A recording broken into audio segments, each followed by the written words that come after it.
Bismillahirrahmanirrahim. Assalamualaikum warahmatullahi wabarakatuh. Perkenalkan, nama saya Muhammad Rizky dari Hima Prodi Pendidikan Sejarah FKIP Universitas Riau Angkatan 2020. Pada kali ini, saya akan menjelaskan sedikit dari bagian materi mata kuliah perencanaan pembelajaran yang diampu oleh Bapak Vicky Setri Pernantah MPD. Yang mana poin pertama yang akan kita bahas yaitu mengenai peran seorang guru dalam perencanaan pembelajaran. Apa sih peran seorang guru dalam perencanaan pembelajaran? Nah, kita sama-sama bertanya nih mengenai peran seorang guru itu. Lalu dapat saya pahami bahwasanya peran seorang guru dalam perencanaan pembelajaran yaitu guru sebagai perancang dan pengatur sistematika yang akan dilaksanakan saat kegiatan belajar mengajar, yang mana tujuannya adalah untuk mencapai target dan tujuan daripada pembelajaran itu dilakukan. Baik, kita masuk kepada poin kedua dalam pembahasan materi perencanaan pembelajaran. Dalam perencanaan pembelajaran tentu saja berkaitan dengan kompetensi guru. Dan di dalam kompetensi guru ini terdapat 4 hal yang harus dimiliki seorang guru.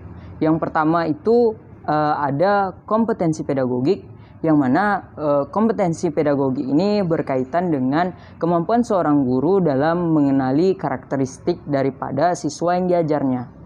Selanjutnya, yang kedua itu ada kompetensi kepribadian, yang mana kompetensi kepribadian ini berkaitan dengan seorang guru yang harusnya merasa bangga akan pekerjaannya menjadi seorang tenaga pendidik, dan ia juga mestinya memiliki integritas yang tinggi agar ia dapat menjadi seorang role model atau contoh bagi siswa yang diajarkannya ataupun teman sejawat yang berada di sekolah. Baik, kita lanjutkan kepada poin ketiga, yang mana ada kompetensi sosial.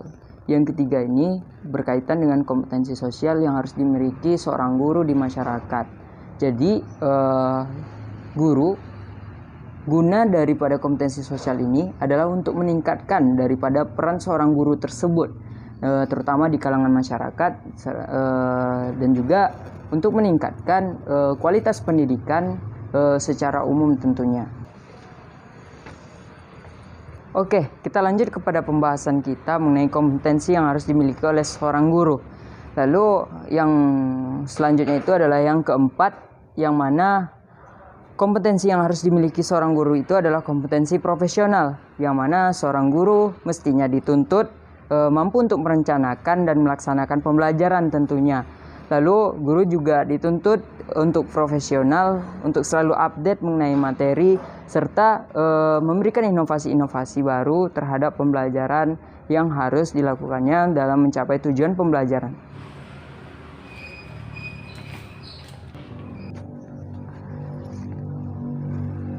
Baik, kita lanjutkan pembahasan kita ya.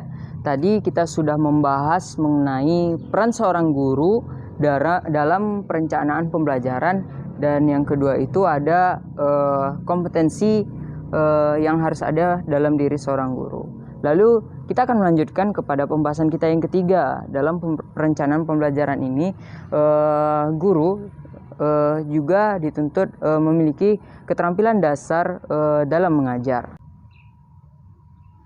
Baik, kita lanjutkan kepada pembahasan kita yang ketiga, yang mana yang tadi ya kita sudah menyampaikan bahwasannya seorang guru itu hendaknya memiliki keterampilan dasar dalam mengajar. Lalu dalam keterampilan dasar mengajar guru ini terdapat sekitar 8 poin yang akan kita jelaskan. Nah, di sini poin pertama, keterampilan dasar mengajar guru ini adalah mengenai keterampilan membuka dan menutup pelajaran. Seorang guru hendaknya mampu membuka pembelajaran di dalam kelas dengan cara-cara yang menarik minat dan motivasi siswa untuk belajar, seperti mengadakan ice breaking ataupun hal-hal yang menyenangkan lainnya. Lalu kemudian dilanjutkan dengan pembelajaran yang berkaitan dengan materi-materi pelajaran. Lalu seorang guru juga bisa menutup pembelajaran tersebut dengan games ataupun permainan-permainan ringan yang nantinya akan merilekskan pikiran daripada siswa yang sebelumnya sudah melaksanakan pembelajaran. Lalu keterampilan dasar selanjutnya yang kedua adalah keterampilan bertanya. Dalam keterampilan bertanya ini, guru memberikan stimulus berupa pertanyaan kepada siswa agar terbentuk suatu bentuk komunikasi yang baik antara guru dan siswa nantinya. Lalu yang ketiga yang akan kita bahas yakni mengenai keterampilan dalam menjelaskan materi pelajaran. Nah, di sini guru dituntut dalam mampu menjelaskan materi pelajaran secara luas dan mudah dimengerti agar seorang siswa tersebut tercapai atau dapat memahami apa inti atau simpulan dari materi pelajaran yang diajarkan atau dijelaskan oleh seorang guru. Baik, kita lanjutkan kepada poin keempat yang mana keterampilan dasar yang harus dimiliki oleh seorang guru, yakni keterampilan mengadakan variasi dalam pembelajaran. Tentunya di dalam kelas seorang guru dituntut untuk tidak hanya memberikan materi saja yang ditakutkan akan menimbulkan kemonotonan kepada siswa sehingga berakibat kepada munculnya kebosanan dan kurangnya minat siswa dalam belajar. Variasi yang diberikan ini dapat berupa jika seorang guru melihat siswanya mulai tidak bersemangat lagi dalam materi yang diajarkannya, seorang guru itu dapat memberikan game-game kecil atau ringan ataupun ice breaking yang dapat meningkatkan semangat daripada siswa sendiri dalam melanjutkan pembelajaran. Lalu poin kelima yang mana keterampilan dasar yang harus dimiliki oleh seorang guru dalam mengajar yakni adalah keterampilan memberikan penguatan.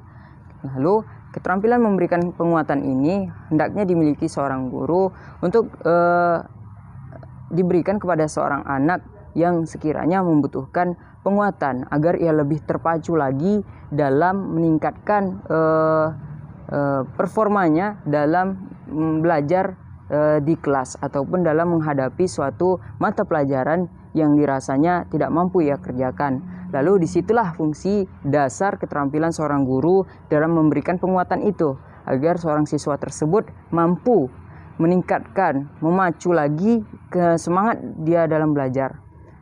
Selanjutnya, keterampilan dasar yang harus dimiliki seorang guru dalam mengajar ada keterampilan mengelola kelas. Keterampilan mengelola kelas ini tentunya seorang guru menciptakan dan mengendalikan kelas yang diaturnya agar terlaksana secara optimal. Lalu ia selain menciptakan dan mempertahankan, ia juga dapat mengendalikan kelas tersebut agar tercapai proses pembelajaran yang optimal tentunya. Kita lanjut kepada lanjutan materi mengenai keterampilan dasar yang harus dimiliki oleh seorang guru. Yang ketujuh tentunya ya. Yang ketujuh mengenai keterampilan dasar seorang guru dalam membimbing diskusi kelompok kecil. Guru hendaknya memaksimalkan kreativitas yang dimiliki oleh para siswa dalam bimbingannya, membentuk kelompok-kelompok yang ada.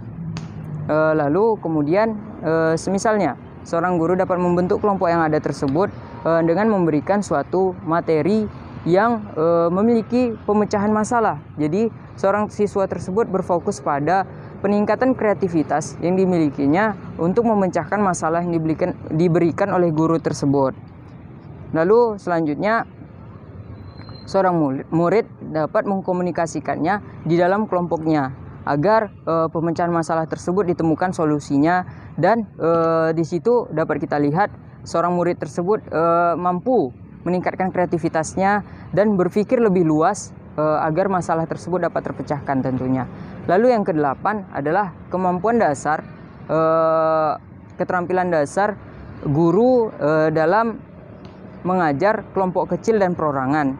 Tentunya seorang guru hendaknya memiliki kemampuan dalam mengajar secara klasik. tentunya hal ini dilakukan terutama untuk membagi daripada dua hal tersebut. Yang pertama yang tadi kan ada mengenai pembelajaran secara mengajar secara perkelompokan. Jadi misalnya di sini guru dapat membentuk 3 sampai 4 orang dalam satu kelompok, sehingga kelompok tersebut dapat mendiskusikan suatu materi yang hendak dicapai tujuan pembelajarannya. Lalu kemudian keterampilan mengajar guru kepada objek individu ini berkaitan dengan kemampuan seorang guru tersebut dalam mengukur kemampuan ataupun memahami kemampuan individu yang atau siswa-siswa yang ada di dalam kelas yang diajarnya. Jadi ia dapat memahami setiap pengetahuan, kepintaran ataupun minat belajar dari siswa tersebut secara individu tentunya. Sekian ya yang dapat saya jelaskan mengenai mata kuliah perencanaan pembelajaran tadi, yang mana dapat kita simpulkan ada 3 poin ya yang dapat saya jelaskan tadi. Terutama yang pertama itu bagaimana peranan seorang guru dalam merencanakan pembelajaran. Yang kedua adalah kompetensi yang harus dimiliki seorang guru, dan yang ketiga itu ada keterampilan dasar yang harus dimiliki seorang guru. Jadi 3 hal ini dan termasuk poin-poin yang saya jelaskan tadi itu amat sangat penting harus dimiliki oleh guru yang hendak belajar menjadi seorang guru profesional tentunya. Dan mungkin itu saja materi yang dapat saya sampaikan pada kali ini. Semoga apa yang saya sampaikan tadi dapat bermanfaat bagi kita semua. Dan akhirul kalam, wabillahi taufiq wal hidayah. Mohon maaf bila terdapat kesalahan dari penyampaian yang saya lakukan. Assalamualaikum warahmatullahi wabarakatuh.